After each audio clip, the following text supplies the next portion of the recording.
Estamos viviendo en el tiempo del fin, predicho por el profeta Daniel. Estamos por enfrentar eventos que sucederían antes del regreso de Cristo. Es como un aviso del futuro y no es atractivo. Es el drama de nuestro mundo. El pecado, el sufrimiento, la muerte, la caída de las naciones, guerras, hambrunas, la difusión del evangelio, engaños, terremotos y otros. Estamos viviendo los peligros del tiempo del fin. Todo esto es según Cristo, principio de dolores. Pero tenemos la palabra profética más segura. Cristo dijo a su pueblo: yo estoy con vosotros todos los días hasta el fin del mundo. La iglesia es la familia de Dios en la tierra y debemos entender los tiempos en que vivimos. Como continuadores del pueblo de Dios, se nos invita a salir del mundo y a prepararnos para reunirnos para la verdadera adoración, para estar en comunión unos con otros, para recibir instrucciones de las profecías que hiciera que el lucero de la mañana, Cristo Jesús, resplandezca en nuestros corazones. Asimismo, servir a toda la humanidad y cumplir con la sagrada comisión de ir y hacer discípulos. Oro para que el Señor Jesús use estos medios como instrumentos en sus manos para que usted pueda sentir el hambre y sed por más de la verdad absoluta. Que el Señor les guarde. Hola amigos, ¿cómo están? Bienvenidos nuevamente a nuestra programación Descubriendo al Mesías de las Profecías. Como de costumbre, complacido de estar juntos, interactuando, estudiando la palabra de Dios y aplicando el principio que Jesús nos enseñó, de mirar en las profecías mesiánicas el cumplimiento que Jesús llevó a cabo. En esta ocasión seguiremos en el estudio de esta miniserie, si podemos llamarla así, el segundo Sinaí. Esto es cuando Jesús proclama la ley de Dios, la enaltece, la engrandece, según cuenta la profecía mesiánica de Isaías 42, 21. Podemos leer el texto quizás para que nos ayude a recordarlo y entonces ver que Jesús cumplió esa profecía, pero sus discípulos también siguieron adelante en el ministerio de exaltar la ley de Dios, la obediencia y la lealtad al Señor. Jehová se complació por amor de su justicia en magnificar la ley y engrandecerla. Esto caracterizó al Maestro a lo largo de su ministerio. En esta ocasión quisiéramos hablar acerca de la ley de Dios, tal como Jesús la proclamó, cómo fue vista por los discípulos, cómo fue vista en la antigüedad también. Y en ese sentido, lo que cabe al sábado, que es nuestro tema de discusión también. El sábado que Jesús exaltó en la forma en cómo Él lo enseñó, cómo le quitó las prescripciones rabínicas que lo oscurecían, cómo los discípulos siguieron adelante con esa tarea de exaltar al Maestro, las profecías en el día del Señor señalado para ello. A la vez, ver también en cumplimientos del Antiguo Testamento. Allí hay personajes que también exaltan la ley del Señor, el caso de Abraham, y por lo tanto Dios tiene en alta estima, cumpliéndose así un texto de Jesús, de Mateo, que dice que aquel que hace los mandamientos y los enseña, ese es considerado grande a la vista de Dios. En verdad, este tema de la ley de Dios, comprendido correctamente, no como un medio para obtener el favor de Dios. Este es el gran problema que a muchos les acontece, que cuando oyen hablar de la ley, suponen que es el vehículo, el instrumento, el medio por el cual ganamos el favor de Dios, nada más lejos de la verdad. En verdad, cuando alguien camina o transita ese sendero, corre gravísimo peligro porque Dios no se puede agradar de ningún ser humano que tenga muy alto su pedigrí, su historial de buenas acciones, porque las obras humanas son repugnancia a la vista de Dios en comparación con las obras del hombre perfecto, Cristo Jesús. Y Él es el que cumple lo que Dios quiso que se cumpliera. En verdad, en nuestro caso, nuestras obras se manchan con malas intenciones, malas aplicaciones e interpretaciones. Lo de Jesús fue tan transparente, tan limpio delante de Dios, que lleva el mérito ante Dios y allí, por medio de Jesús, somos rescatados también. Pero aquí el punto es que si la ley de Dios es exaltada, el sábado también lo es juntamente, o el sábado quedó de costado. Esas cositas las queremos mirar ahora, pero antes, como de costumbre, vamos a arrancar con las profecías mesiánicas, aquellas que nos inspiran, y vamos a citar nuevamente el texto de Isaías capítulo 8, desde el versículo 12, 13, en que también aparecen los discípulos cooperando en el plan de la predicación. 12:13 decía: no llaméis conspiración a todas las cosas que este pueblo llama conspiración, ni temáis lo que ellos temen, ni tengáis miedo. A Jehová de los ejércitos, a Él santificad. Que Él sea vuestro temor, que Él sea vuestro miedo. A la luz de Mateo 10, versículo 28. Allí vemos que Jesús cumple lo que dice acá el texto. No le teman nada del hombre, sino témanle a aquel. Vamos a ver primeramente Mateo, capítulo 10, 28, cómo Jesús cumple. Ahí lo tenemos. No temáis a los que matan el cuerpo, mas el alma no la pueden tocar. Temed más bien a aquel que puede destruir el alma y el cuerpo en el infierno. A Jehová sea vuestro temor, decía Isaías capítulo 8, 13. Así también miramos el 14, cuando se dice que el Cristo sería como santuario o por santuario, muro protector. Pero a las dos casas de Israel por piedra para tropezar. Y vimos que en Romanos capítulo 9, versículos 32, 33, allí Jesús cumple esta profecía porque llega a ser tropezadero para los judíos por su enseñanza. Los judíos no aceptaban las ideas revitalizadoras, reformadoras también del Cristo. Como dice, ¿por qué tropezaron? Porque iban tras ella no por fe, sino como por obras de la ley. Pues tropezaron en la piedra de tropiezo, como está escrito, he aquí pongo en Sión piedra de tropiezo y roca de caída. El que creyere en él no será avergonzado. Siga adelante. Bien, y así también tenemos en los restantes versículos de Isaías 8, 15, el 16 también que nos interesa, lo miramos. Muchos tropezarán entre ellos y caerán y serán quebrantados y se enredarán y serán apresados. Ata el testimonio, sella la ley entre mis discípulos. Esta es la orden que Dios da ya a los seguidores del Cristo, que ellos tengan la ley grabada en su corazón. Como miramos a continuación, en Santiago, capítulo 2, al hablar de aquellas personas que con los ojos están favoreciendo, haciendo discriminación.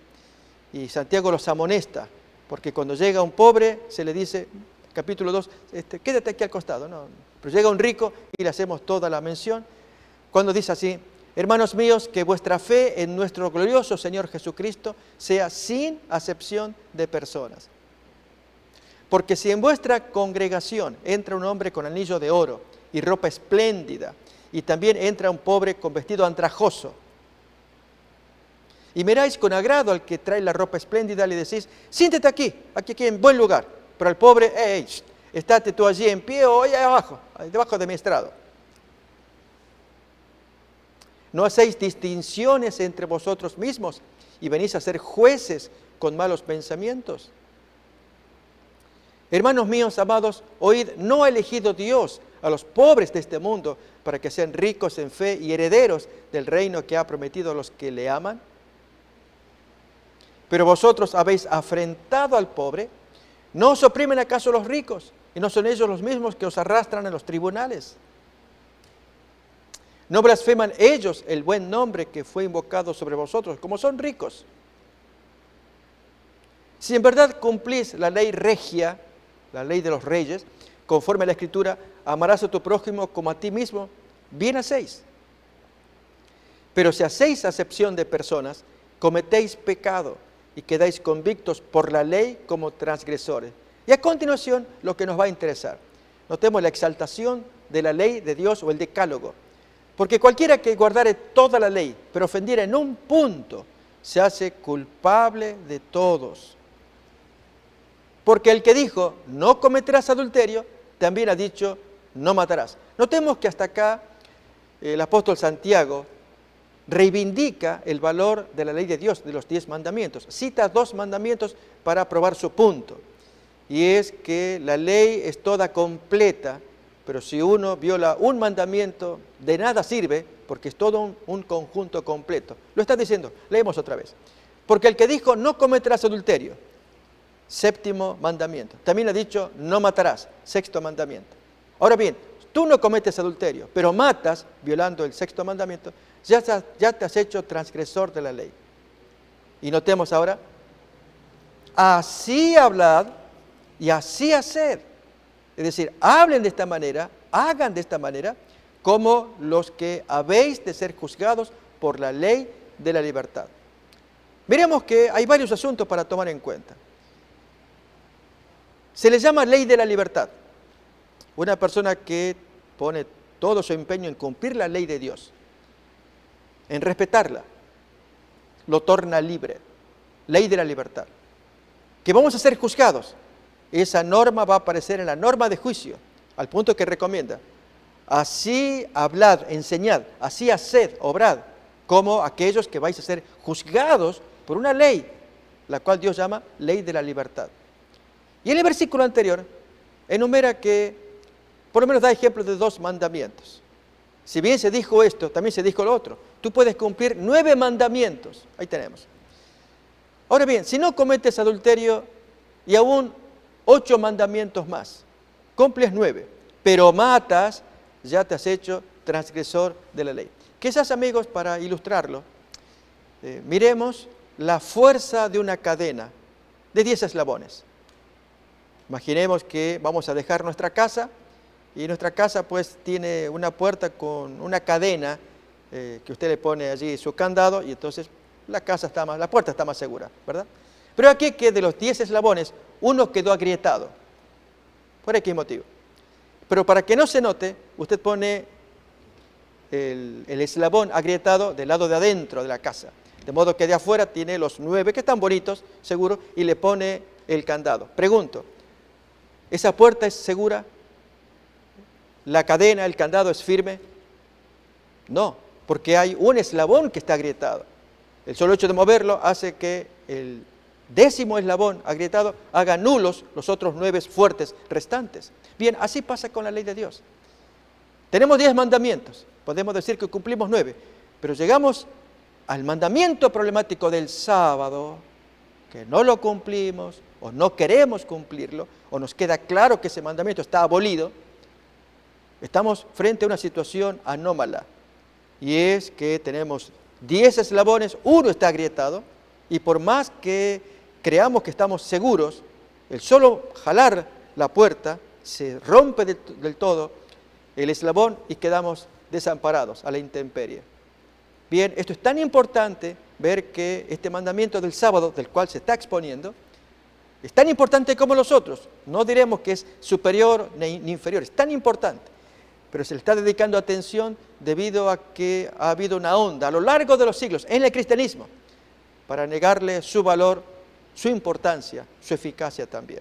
Entonces, lo que vamos a considerar ahora es el conjunto completo de la ley de Dios que incluirá el sábado, para que veamos si realmente era digno de tomar en cuenta, de prestar atención al mandamiento.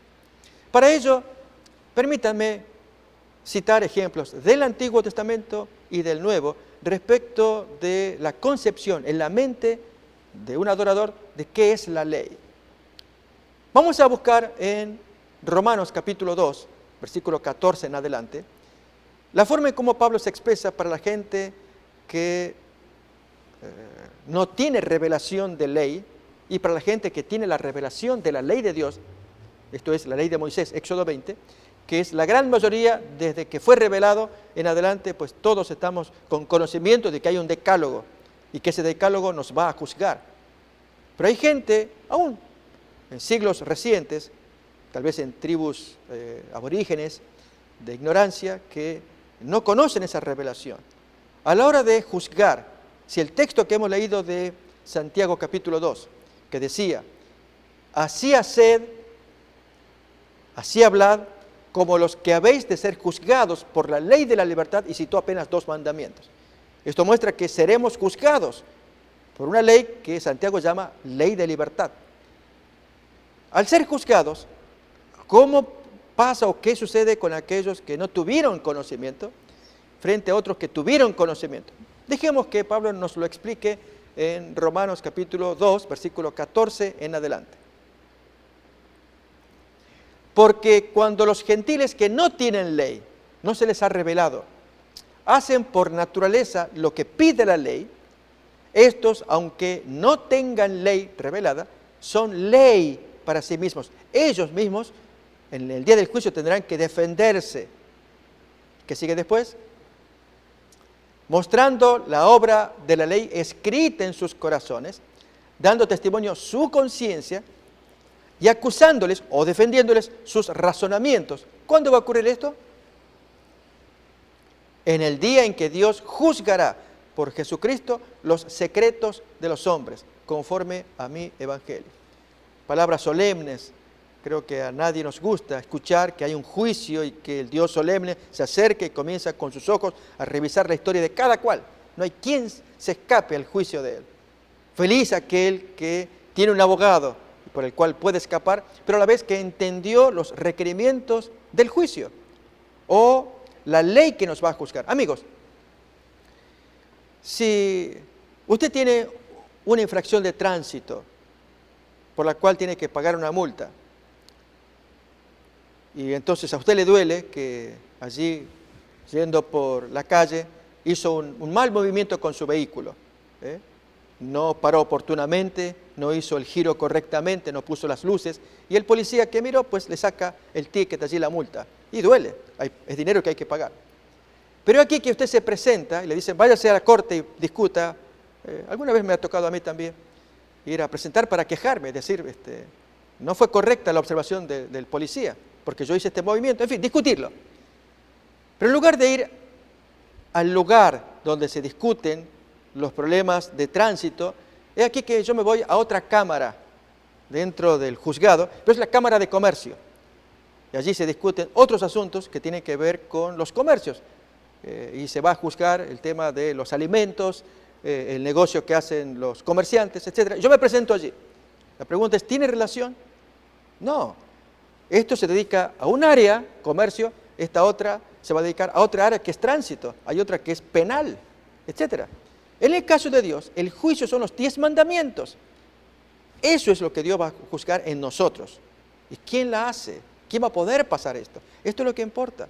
Por eso le damos importancia a estudiar los 10 mandamientos, como lo hemos hecho, analizando cada uno, viendo los matices, la riqueza, el planteo de Jesús, la exaltación que él hace de cada uno de esos mandamientos, pero el cuarto en particular, tan negado, tan venido abajo, tan criticado, que incluso quienes lo enseñamos somos también tratados con sorna, y no obstante creemos que es nuestra obligación traerlo a luz, que se conozca, porque hay un juicio al cual todos tenemos que llegar.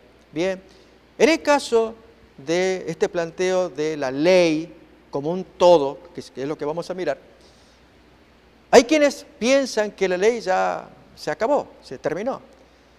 Y queremos ver a continuación cómo antes de Moisés había gente que ya tenía la concepción de la ley y nadie se las había revelado.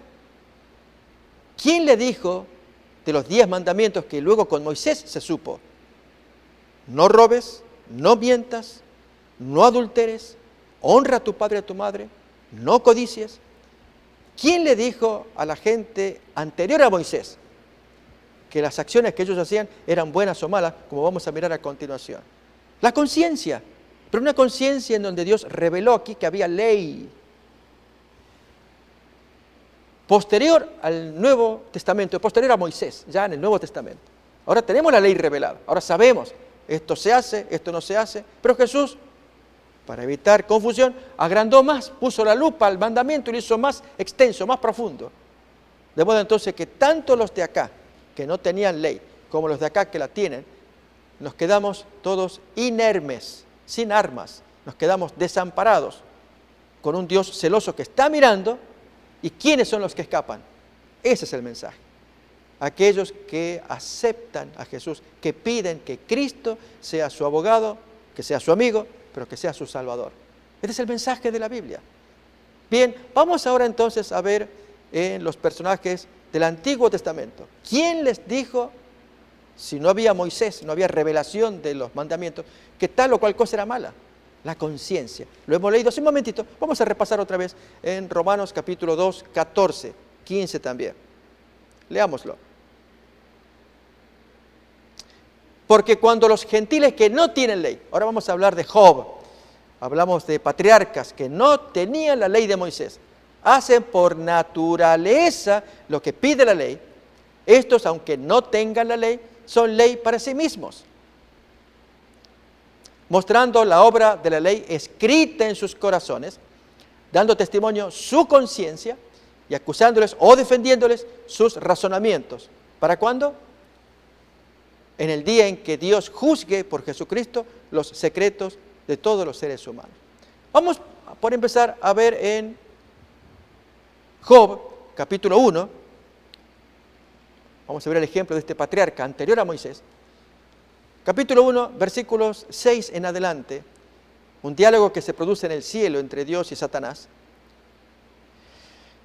Cuando dice, un día vinieron a presentarse delante de Jehová los hijos de Dios, entre los cuales vino también Satanás.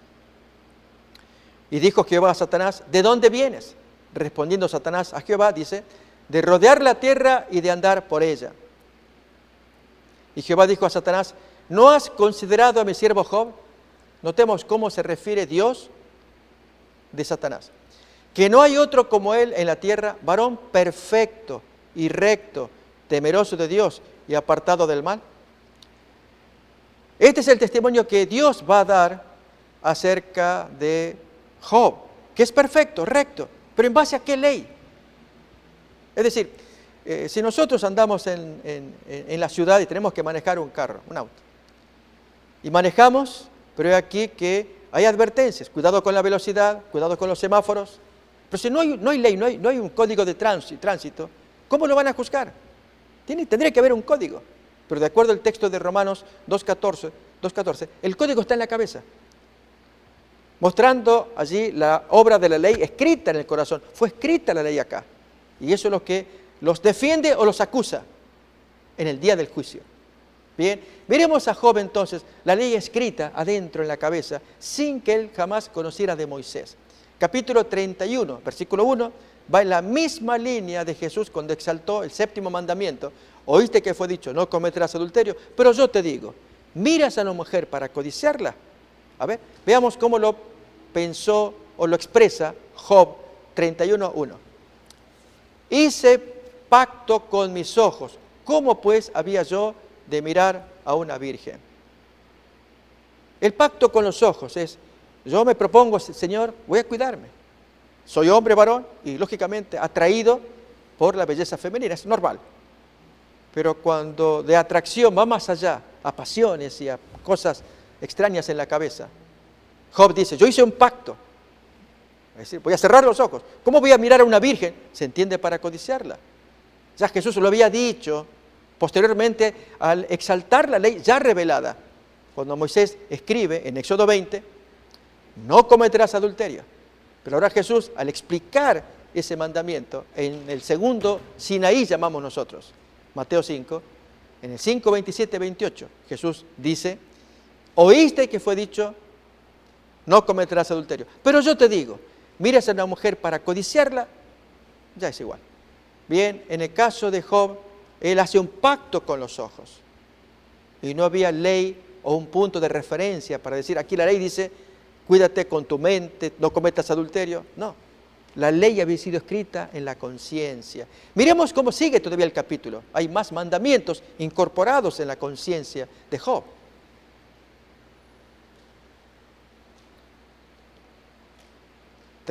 Versículo 2, dice así. Porque ¿qué galardón me daría de arriba Dios? ¿Y qué heredad el Omnipotente desde las alturas? Si yo violo estos mandamientos. ¿Qué herencia? ¿Qué salario me va a dar el Señor? No hay quebrantamiento para el impío y extrañamiento para los que hacen iniquidad. Ese es el premio que viene. Es castigo, extrañamiento, quebrantamiento. ¿No ve Él mis caminos y cuenta todos mis pasos? Si anduve con mentira, otro ejemplo de una revelación que Él tenía en la cabeza. Y si mi pie se apresuró al engaño, que Dios me pese en las balanzas de justicia y Él conocerá mi integridad. Que yo no he andado en eso, en mentiras. Si mis pasos se apartaron del camino, si mi corazón se fue tras mis ojos, y si algo se me pegó a las manos, es decir, un robo, que yo siembre y otro coma, y sea arrancada mi siembra, que eso sea el castigo, por hacer de apartarme de la senda recta. Si fue mi corazón engañado acerca de mujer, nuevamente el séptimo mandamiento, no cometas adulterio. Y si estuve acechando a la puerta de mi vecino para verle a la mujer de él, muela para otro o trabaje para otro mi mujer y sobre ella otros se encorven, se acuesten con la esposa. Ese es el pago por hacer semejante pecado. Notamos, ahí nos describe Job parte de la mucha revelación del libro, de las prácticas y costumbres que él tenía antes de Moisés. La pregunta que va a ir surgiendo es, ¿y estaba el sábado incluido? Si había un paquete llamado ley, ¿estaba el sábado también allá? Miremos más ejemplos ahora con el texto de Génesis capítulo 39. Como dos hermanos, el caso de José, hijo de Jacob, y su hermano un poco mayor, Judá, también hijo de Jacob, el capítulo anterior. Ambos se enfrentan a una misma tentación, una tentación sexual. Este tiene palabras que asombran, él no tiene conocimiento de la ley de Dios y cómo él va a exaltar la ley de Dios. Este otro no, este cae fácilmente e incluso hasta pretende hacer justicia con un pecado de sexualidad y cae él en la trampa de su propia justicia. Y sin embargo, ahí se muestra que ambos no tienen revelación de Moisés, se enfrentan con la ley a su manera, con la conciencia, uno cumpliendo a cabal su conciencia, el otro violándola, sabe que la está violando. Y sin embargo, no saben nada de Moisés. Dios los tendrá que juzgar, por supuesto que sí. Y nuevamente la pregunta, si la ley fue dada en la conciencia, ¿fue dada como un paquete? Creemos que sí. Honra a tu padre y a tu madre, no matarás, no cometerás adulterio, no robarás, no levantarás falso, no codiciarás. Un paquete que hay en la conciencia. Los 4 primeros mandamientos también fueron dados en la conciencia, pero vamos a ver que con el tiempo, como tenían que ver con Dios, el hombre se fue adormeciendo, anestesiándose en sus obligaciones para con el Creador, aunque la relación con el prójimo siempre se mantiene fresca. De modo entonces que si robamos al prójimo, le mentimos o deshonramos a nuestros padres, etc., la conciencia no va a quedar sin actuar. Siempre nos dará un picor para que sepamos que andamos mal, hasta que reparemos lo que la conciencia nos está señalando. Vamos pues entonces a ver estos 2 ejemplos del Antiguo Testamento anteriores a Moisés, a quienes Dios les revela la ley. Ellos demuestran que la ley ya estaba en la conciencia. Uno hace buena faena, el otro no. Ambos contemporáneos, ambos hermanos. Para mostrar entonces que la ley existió desde la antigüedad, desde la creación, que Dios se la puso en la conciencia. Y que con el paso del tiempo uno se fue corrompiendo, lo fue relativizando hasta el día final. Y este es otro tema que nos gustaría tocar, que en los últimos días estos conceptos de la ley quedarán tan relajados que solamente los que exalten la ley de Dios son los que terminarán la etapa final, pues de ello trata Apocalipsis ya en las últimas partes, que los que obtienen el favor de Dios son los que pusieron en alto los 10 mandamientos. Aquí está la paciencia de los santos, los que guardan los mandamientos de Dios. No dice allí que por guardar los mandamientos el hombre hereda el cielo, sino que en la lucha contra la bestia, de eso trata ese mensaje de Apocalipsis 14, ahí tenemos 14:12, aquí está la paciencia de los santos, los que guardan los mandamientos de Dios y la fe de Jesús. Bien, esa gente son los que formarán el último reducto humano, el último grupo, al cual la Biblia le llama los 144,000. Esto es un tema apasionante que estudiaremos oportunamente, pero lo que la propuesta de hoy es ver la ley de Dios en las conciencias, antes de Moisés, después de Moisés, y la ley como un paquete se incluye el sábado también. El mismo sábado que Jesús tuvo que hacerle reformas, quitar las prescripciones de los rabinos, los discípulos de Jesús llevando adelante un programa de ensalzar al Cristo y sus enseñanzas en los sábados cuando ellos iban a predicar en las sinagogas. Pero miremos entonces ahora capítulo 39 del libro de Génesis.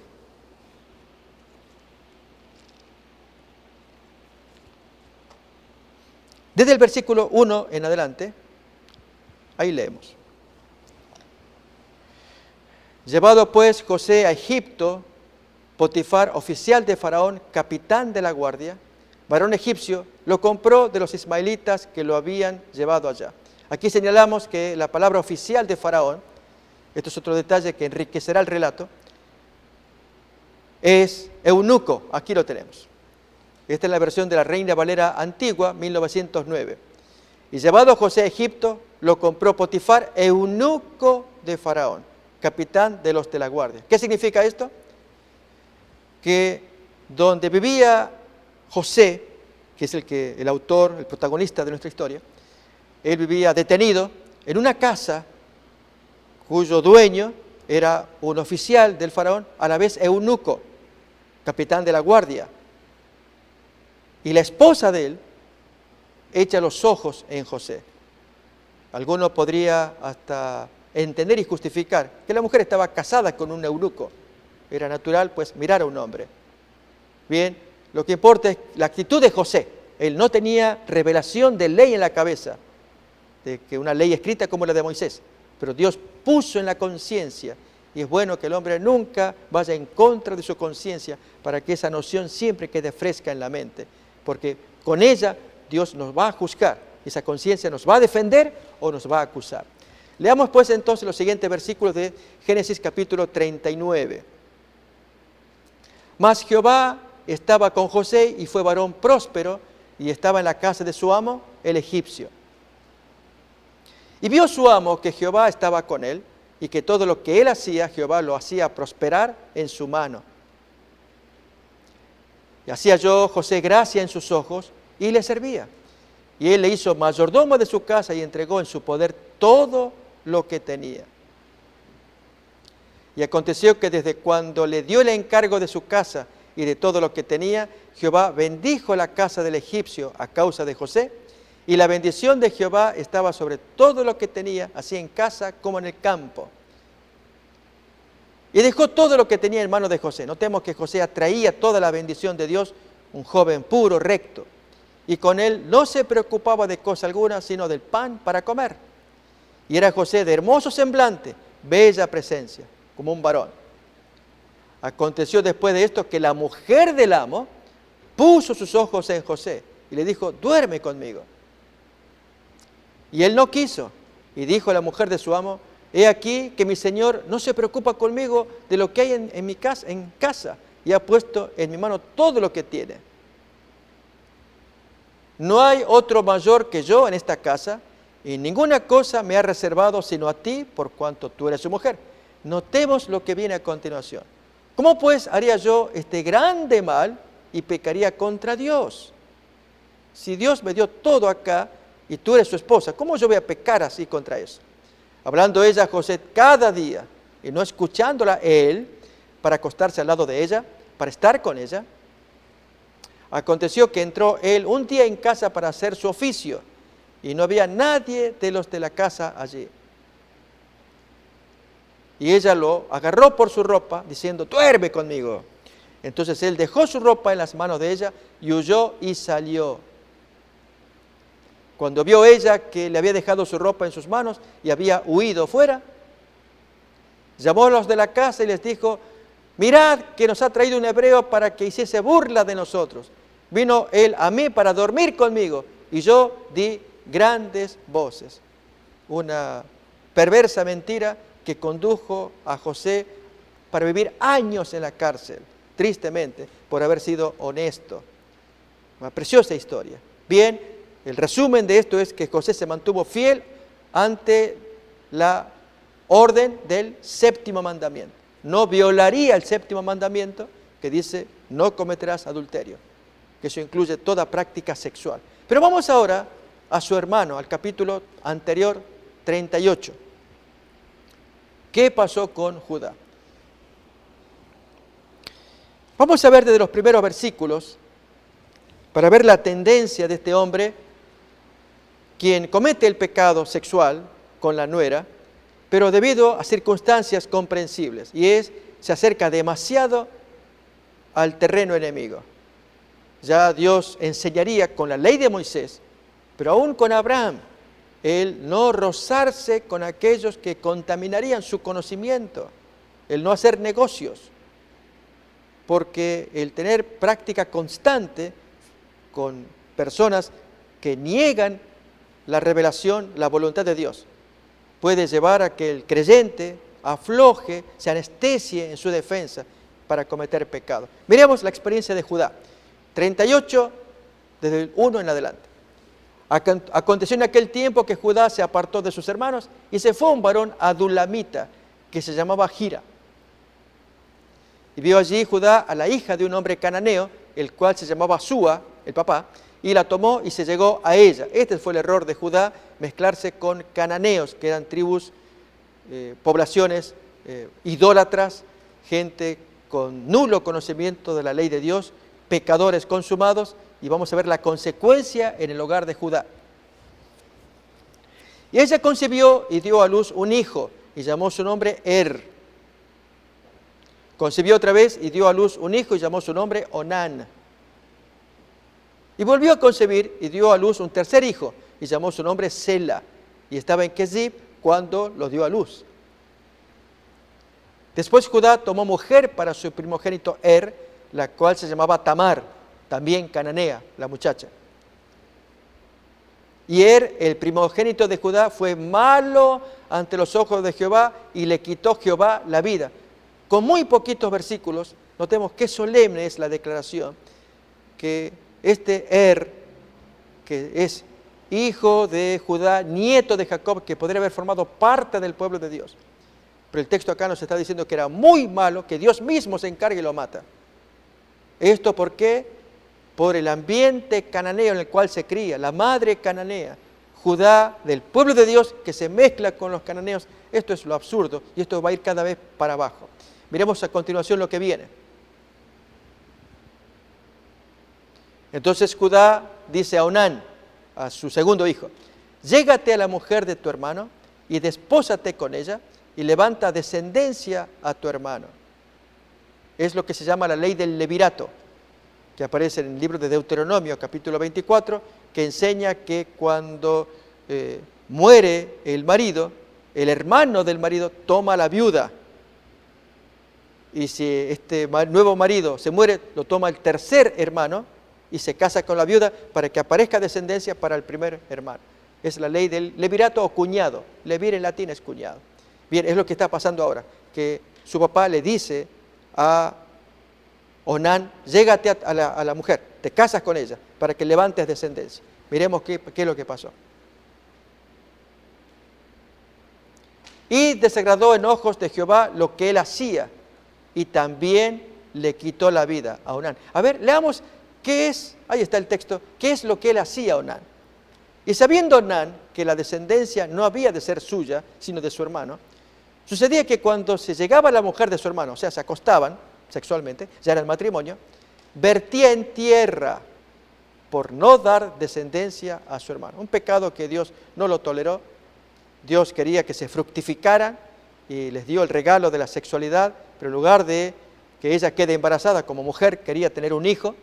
El hombre pues vertía en tierra, la mujer quedaba insatisfecha y finalmente Dios le quitó la vida. E incluso en tiempos modernos la práctica se llama onanismo, de Onán, pero no se relaciona porque Onán vierte en tierra, mientras que el onanismo tiene que ver más con la masturbación.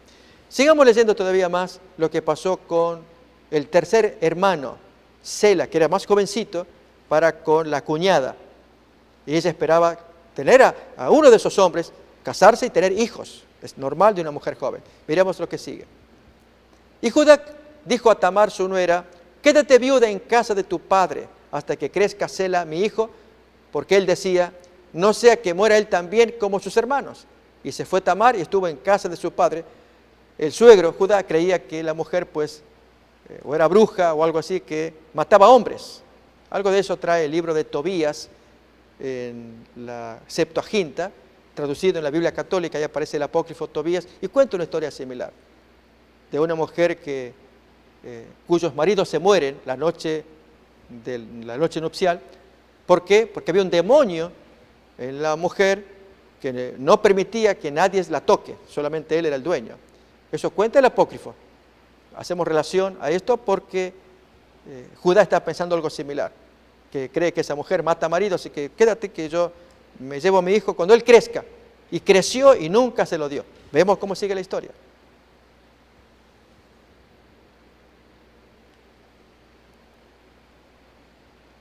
Y Judá dijo a Tamar, su nuera, lo que ya leíamos, quédate viuda en casa de tu padre hasta que crezca Sela mi hijo, porque dijo, no sea que muera él también como sus hermanos. Y se fue Tamar y estuvo en casa de su padre. Pasaron muchos días y murió la hija de Súa, la mujer de Judá, cuyo nombre no se da a conocer. Después Judá se consoló y subía a los trasquiladores de sus ovejas a Timnat, él y su amigo Gira, el adulamita, siempre mezclado con gente pagana, y eso no fue saludable para él por la práctica que veremos ahora. Y fue dado aviso a Tamar diciendo, y aquí tu suegro sube a Timnat a trasquilar sus ovejas. Entonces se quitó ella los vestidos de su viudez y se cubrió con un velo y se arrebozó, se arregló. Y se puso a la entrada de Enaim junto al camino de Timnat, porque veía que había crecido Sela, y ella no era dada a él por mujer.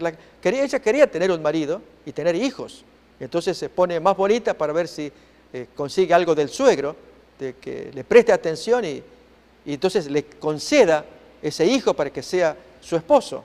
Pero salió mal el plan, porque la forma de cómo se vistió, Judá la entendió por una... El texto va a decir ramera, pero en el hebreo original es kedoshá, que significa mujer santa, una sacerdotisa, que también las había en ese tiempo, que eran mujeres que servían a los dioses y eran alquiladas. Allí el adorador pues pagaba el servicio y tenía fornicación con ella, y entonces ella cumplía su servicio a los dioses, y el agricultor la persona interesada pagaba el servicio y con ello esperaba la bendición de los dioses a sus cultivos o a la petición que él hubiera hecho. En este caso es lo que estamos por mirar a continuación.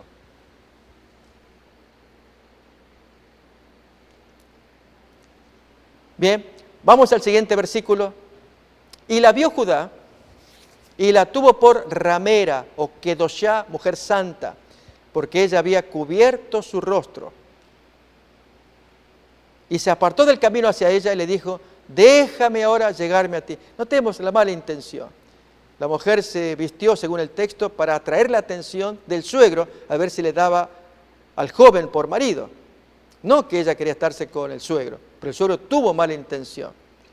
Y el punto es, ¿será que viola el mandamiento? Su hermano menor, José, según miramos el siguiente capítulo, se mantuvo fiel. Pero Judá se mantuvo fiel frente a lo que él consideró una mujer santa, es decir, de otra religión. Si él tiene la religión de Abraham, sus normas, y ahora se llega a una mujer que la ve bonita, hermosa, que practica otro culto idolátrico, de fornicación con frecuencia, que consideraban normal, pagando los servicios, la persona, pues, al adorador, hacía a la mujer lo que esperaba que el Dios hiciera los cultivos, fertilizar. Entonces el Dios sea benigno, que me fertilice la tierra, y el hombre pues lo hacía con la servidora de ese tiempo, que eran las sacerdotisas. Miremos cómo avanza la historia. Él respondió, leemos el versículo anterior también. Y se apartó del camino y le dice, déjame ahora llegarme a ti, pues no sabía que era su nuera. Y ella dijo, ¿qué me darás por acostarte conmigo, por llegarte a mí? Él responde, yo te enviaré del ganado un cabrito de las cabras. Ella dijo, dame una prenda hasta que lo envíes, dame algo hasta que tú cumplas. Él dice, ¿y qué prenda te daré? Ella dice, dame tu sello, tu cordón y tu báculo que tienes en tu mano. Y él se los dio y se llegó a ella y ella se embarazó. Y el suegro, ignorando quién era, que era nada menos que su nuera, ella se había cubierto el rostro, disimulado la voz, y así entonces él pudo embarazarla. ¿Cómo sigue la historia? Luego se levantó y se fue, y se quitó ella el velo de sobre sí, y se vistió las ropas de su viudez, como que no había pasado nada. Y Judá envió el cabrito de las cabras por medio de su amigo, el adulamita, para que éste recibiese o recuperase la prenda de la mujer. Acordémonos, el sello, el cordón, el báculo. pero la mujer había desaparecido. Y preguntó a los hombres de aquel lugar, diciendo, ¿dónde está la Kedoshá, la mujer santa? Es decir, la sacerdotisa de Enaim, junto al camino. Ellos responden, no ha estado aquí ramera alguna, aquí ninguna Kedoshá ha estado acá. Aquí no hay lugar de servicio de culto. Entonces él se volvió a Judá y le dijo, no la he hallado. Y también los hombres de aquel lugar dijeron, aquí no ha estado ninguna Kedoshá, ninguna mujer santa o sacerdotisa o ramera, como traduce nuestro texto. Y Judá dijo, tómeselo para sí, para que no seamos menospreciados. He aquí, yo he enviado este cabrito y tú no la hallaste. Sucedió que al cabo de unos 3 meses fue dado aviso a Judá diciendo, Tamar tu nuera ha fornicado y ciertamente está encinta a causa de las fornicaciones, tiene su panza grande. Y Judá, enojado, dice, sacadla y sea quemada. ¿Quién es el culpable del embarazo? Miramos ahora. Pero ella, cuando la sacaban, envió a decir al suegro, del varón cuyas son estas cosas, yo estoy embarazada. También dijo, mira ahora de quién son estas cosas, el sello, el cordón y el báculo. Entonces Judá los reconoció y dijo, ay, más justa es ella que yo, por cuanto no la he dado a Sela, mi hijo, y nunca más se le acercó, nunca más la conoció. Amigos, si tuviéramos que aplicar la justicia de Judá, una justicia humana, quémenla por las muchas fornicaciones. ¿Quién tendría que haber sido quemado? ¿No es él mismo? Él mismo reconoce, es más justa que yo, porque ella buscaba, si llegó a esas condiciones por mi culpa, ella buscaba a Sela y yo no se la di. Ahora el punto es, 2 hermanos, José, Judá, capítulo 39, capítulo 38, los dos frente a una invasión sexual, a una invitación de la tentación. Este enfrenta y vence, este cae. ¿Quién les dijo que era pecado? Si no hay revelación. Aquí José claramente dice cómo pecaría contra Dios. Y este otro dice, como ha fornicado, quémenla. Y luego cuando descubre que él es el autor, ella es más buena que yo. Y se nota que él reconoce su pecado. Bien, esto nos va mostrando que Dios reveló la ley en la mente de los hombres. Pero sigue en pie la pregunta, ¿y el sábado? ¿Va dentro del paquete también? Vamos a buscar ahora en Génesis capítulo 26. Dios va a hablarle a Isaac. Y en Isaac, pues, Dios va a decir palabras que tienen que ver con su padre, la conducta de su papá. Veamos desde el capítulo, Génesis 26, desde el versículo 1 en adelante. Palabras que Dios dirige a este siervo, Isaac. Después hubo hambre en la tierra, además de la primera hambre que hubo en los días de Abraham, y se fue Isaac a Abimelech, rey de los filisteos, en Gerar. Y se le apareció Jehová y le dijo, no desciendas a Egipto, habita en la tierra que yo te diré. Habita como forastero en esta tierra, y estaré contigo y te bendeciré, porque a ti y a tu descendencia daré todas estas tierras, y confirmaré el juramento que hice a Abraham tu padre. Multiplicaré tu descendencia como las estrellas del cielo, y daré a tu descendencia todas estas tierras, y todas las naciones de la tierra serán benditas en tu simiente. Por cuanto oyó Abraham mi voz, guardó mi precepto, mis mandamientos, mis estatutos y mis leyes. Notemos que Dios le está diciendo a Isaac, el hijo de Abraham, que su padre guardó, ¿qué cosa? Mis mandamientos, mis estatutos y mis leyes. ¿Y cómo los guardó? Si ¿quién se los reveló? No había nada escrito. Moisés estaba lejos todavía, faltaban menos de 400 años para que apareciera Moisés revelando la voluntad de Dios. ¿Por qué? Porque Dios puso en la conciencia lo que era bueno, lo que era malo. Tal vez vamos a ver unos poquitos ejemplos más. Este llamativo del capítulo 20, donde un hombre sabe que el adulterio es malo, es un hombre del mundo, pagano. Pero es llamativo porque allí aparece este hombre tentándose con la esposa de Abraham, la toma, la atrae para sí como la futura nueva esposa, aunque ella traía mujer, y Dios se le aparece. A ver, vamos a leer entonces de Génesis capítulo 20, la experiencia de Abimelec y Abraham con respecto a la vigencia de la ley de Dios. Desde el versículo 1 en adelante, veremos lo que la Biblia nos enseña. De allí partió Abraham a la tierra del Negev y acampó entre Cádiz y Shur y habitó como forastero en Gerar. Y dijo Abraham de Sara, su mujer, es mi hermana. Y Abimelec, rey de Gerar, envió y tomó a Sara.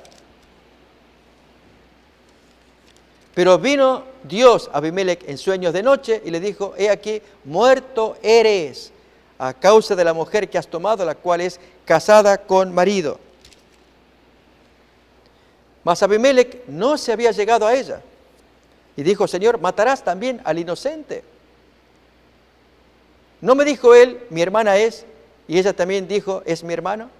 Con sencillez de mi corazón y con limpieza de mis manos he hecho esto. Noten la expresión de este hombre pagano, Abimelec, él tiene ese sueño, donde Dios le dice, le va a decir incluso a continuación, estuve a punto de matarte si llegabas a tocar a una mujer casada. Eso estaba prohibido, lo que hoy llamamos adulterio. No obstante, en la costumbre de ese tiempo, era permitido, tolerado por Dios, no autorizado, tolerado la multiplicidad de mujeres, lo que hoy es harem, tener mujeres solas sin compromiso. Un hombre las podía tener, pero jamás una casada. Miremos cómo sigue la historia. Y le dijo Dios en sueños, yo también sé que con integridad de tu corazón has hecho esto. Noten que Dios le va a llamar integridad a un hombre casado, porque Abimelec era hombre casado, como vamos a mirar. Y yo también te detuve de pecar contra mí, y así no te permití que la tocases, no porque fuera casado y tomara una nueva mujer sola. La conciencia no les decía que eso era malo. Dios se mueve por la conciencia de cada cual. Pero aún esa conciencia, si se llega a violar, Dios lo acusa por la conciencia. Aquí la falta es que él está tomando a una mujer casada. Eso estaba prohibido, jamás se puede hacer. Esto para que pensemos que la ley de Dios es así desde aquel tiempo hasta la fecha. Si alguien dice que hay diferencia entre la fornicación entre solteros y el adulterio entre casados, es pecado sexual. Pero estamos mirando en el texto bíblico en cuanto al adulterio, el que uno se llegue al casado o a la casada es gravísimo. Sigamos leyendo. Ahora pues, devuelve la mujer a su marido, porque es profeta, y orará por ti y vivirás. Y si no la devolvieres, sabe que de cierto morirás tú y todos los tuyos. Entonces Abimelec se levantó de mañana y llamó a todos sus siervos y dijo todas estas palabras en los oídos de ellos. Y temieron los hombres en gran manera. Aquí Abraham fue vindicado como un gran príncipe allí entre esa gente. Después llamó a Abimelec a Abraham y le dice, ¿qué nos has hecho? ¿En qué pequé yo contra ti que has atraído sobre mí y sobre mi reino tan grande pecado? Lo que no debiste hacer has hecho conmigo. ¿Qué hiciste? Dijo también Abimelec a Abraham, ¿qué pensabas para que me hicieses esto, de traerme una mujer, una trampa para mí? Y Abraham responde, porque dije para mí, ciertamente no hay temor de Dios en este lugar, y me matarán por causa de la hermosa mujer que Abraham traía. A la verdad también es mi hermana, hija de mi padre, pero no hija de mi madre, y la tomé por mujer. Y cuando Dios me hizo salir errante de la casa de mi padre, yo le dije, esta es la merced que tú harás conmigo, que en todos los lugares a donde lleguemos digas de mí, mi hermano es. Entonces Abimelec tomó ovejas y vacas, siervos y siervas, y se los dio a Abraham y le devolvió a Sara, su mujer. Dijo Abimelec, he aquí mi tierra está delante de ti, habita donde te parezca, pero vete. Y a Sara dijo, he aquí he dado 1000 monedas de plata a tu hermano. Mira que él te es como un velo para los ojos de todos los que están contigo y para con todos. Y así fue vindicada, que nadie se meta con esa mujer. Entonces Abraham oró a Dios y notemos ahora. Y Dios sanó a Abimelec y a su mujer, a sus siervos, siervas y tuvieron hijos. Con esto, amigos, vemos que la ley de Dios en el Antiguo Testamento estaba en las conciencias, en este caso llamativo, de Abimelech, que él creyó que era inocente al tomar una mujer soltera, pero sabiendo que era casada, él mismo se asustó. Yo no sabía, aunque tenía su esposa. Entonces, esto muestra que Dios reveló la ley, aunque la conciencia muchas veces se complicaba, como en el caso de aceptar que tener mujer soltera era permisible, pero no tocar a una mujer casada. Este tema lo seguiremos abordando, y es la ley de Dios como un paquete en el Antiguo Testamento, en el Nuevo Testamento, y el sábado en el medio. Para que así miremos que Jesús exaltó los mandamientos, la ley, pero nos da su gracia para que todos podamos escapar y ser reconocidos, salvos, por amor de Dios, gracias a la obra de Jesús. Amigos, así nos despedimos y nos miraremos en la siguiente emisión. Hasta entonces, que Dios los bendiga. Una comisión sagrada nos ha sido confiada. Por tanto, id y doctrinad a todos. Antes de ascender al cielo les dijo que debían ser los ejecutores del testamento, por el cual Él legaba al mundo los tesoros de la vida eterna. La iglesia es la familia de Dios en la tierra, y debemos entender los tiempos en que vivimos. Como continuadores del pueblo de Dios, se nos invita a salir del mundo y a prepararnos para reunirnos para la verdadera adoración. Soy yo guarda de mi hermano. Si pretendáis ser hijos de Dios, soy guarda de vuestros hermanos. El Señor tiene una iglesia por responsable de las almas de aquellos que podrían ser los medios de salvación. Somos peregrinos, rechazando los caminos de los impíos, viviendo conforme a las normas de Dios, consagrados a sus caminos y dando testimonio del Evangelio de Cristo para que otros puedan ser salvos. Si retenéis vuestra luz, alguien deberá ser dejado en las tinieblas a causa de vuestro descuido. Irá andando y llorando el que lleva la preciosa semilla, mas volverá a venir con regocijo, trayendo sus gavillas.